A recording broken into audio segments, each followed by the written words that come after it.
निरोगी जीवन जगूया, रोज खेळ खेळूया. दिनांक 8 डिसेंबर 2025 दिनांक 12 डिसेंबर 2025 पर्यंत क्रांतीवीर चापेकर स्मारक समिती संचलित खिवणसरा पाटील विद्या मंदिर या प्रशालेत इयत्ता 1ली ते 7वीच्या विद्यार्थ्यांसाठी शालेय क्रीडा मेळाव्याचे आयोजन करण्यात आले. क्रांतीवीर चापेकर स्मारक समितीचे सदस्य माननीय श्री दिगंबर ढोकले व माननीय श्री नितीन बारणे व प्रथम एज्युकेशन फाउंडेशन संस्थेच्या सुवर्णा खेडकर, राही मुजुमदार व राजश्री मोरे मॅडम यांच्या उपस्थितीत क्रीडा ज्योतीचं पूजन करून विद्यार्थ्यांना क्रीडा ज्योतीची मिरवणूक काढली. तसेच उद्घाटन प्रसंगी इयत्ता 7वी विरुद्ध 7वी ब वर्गाचा कबड्डीचा सामना घेण्यात आला. श्री ढोकले सरांनी मुलांना मैदानी खेळाचं महत्त्व सांगितले व बारणे सरांनी विद्यार्थ्यांना आपण क्रीडा शपथ का घेतो याचं महत्त्व सांगून त्याप्रमाणे क्रीडा स्पर्धा यशस्वीपणे पार पाडण्यात आल्या. क्रीडा स्पर्धेत कबड्डी, खो खो, लंगडी या सांघिक खेळांचा समावेश होता. तर वैयक्तिक खेळात दोरीच्या उड्या, धावणे, चमचा लिंबू, संगीत खुर्ची, एका पायाची लंगडी, डोक्यावर पाठीवर पुस्तक घेऊन चालणे, कुस्ती इत्यादी खेळांचा समावेश करण्यात आला.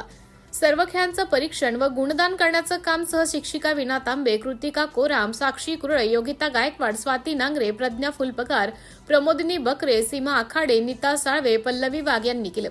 शाळेत प्रथमच कुस्ती स्पर्धा घेण्यात आल्या. मुलांना सर्व खेळांमध्ये कुस्ती खेळायला व पाहायला खूप आवडेल. सर्व विद्यार्थ्यांनी अगदी आनंदी व उत्साही वातावरणात खेळात शिस्तीने सहभाग घेतला. क्रीडा मेळावा समारोपासाठी कन्याकुमारी ते काश्मीर पर्यंतचा सायकल प्रवास करणारे राष्ट्रीय खेळाडू उत्तम सायकलपटू अमोल दिघेसर प्रामुख्याने उपस्थित होते. ते प्रमुख पाहुणे म्हणूनही उपस्थित होते. त्यांनी विद्यार्थ्यांना ध्येय प्राप्तीसाठी स्वतःच्या शरीराला व मनाला चांगल्या सवयी लावणे, उत्तम आहार, व्यायाम व विश्रांती यांचं निरोगी शरीरासाठी असणारे फायदे देखील सांगितले. त्याचप्रमाणे योग शिक्षिका तुलसी नायडू या देखील कार्यक्रमासाठी प्रमुख पाहुणे म्हणून उपस्थित होत्या.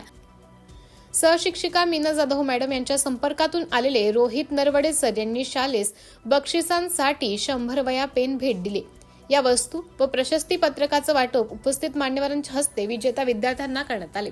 प्रशस्ती पत्रकांचं वाचन मीना जाधव व सविता पाठक यांनी केले. नुकत्याच झालेल्या हिंदी राष्ट्रभाषा परीक्षेत पुणे जिल्ह्यातून प्रथम क्रमांक मिळवलेल्या इयत्ता 5वी वर्गातील दीक्षा जितेंद्र सरोदे या विद्यार्थिनीचा देखील मान्यवरांच्या हस्ते सन्मान करण्यात आला. क्रीडा स्पर्धेचं आयोजन क्रीडा शिक्षिका संतोषी चौधरी व क्रीडा विभाग प्रमुख गणेश शिंदे तसेच सर्व शिक्षक व शिक्षकेतर कर्मचारी यांनी माननीय मुख्याध्यापिका मंजुषा गोडसे यांच्या मार्गदर्शनाखाली केले.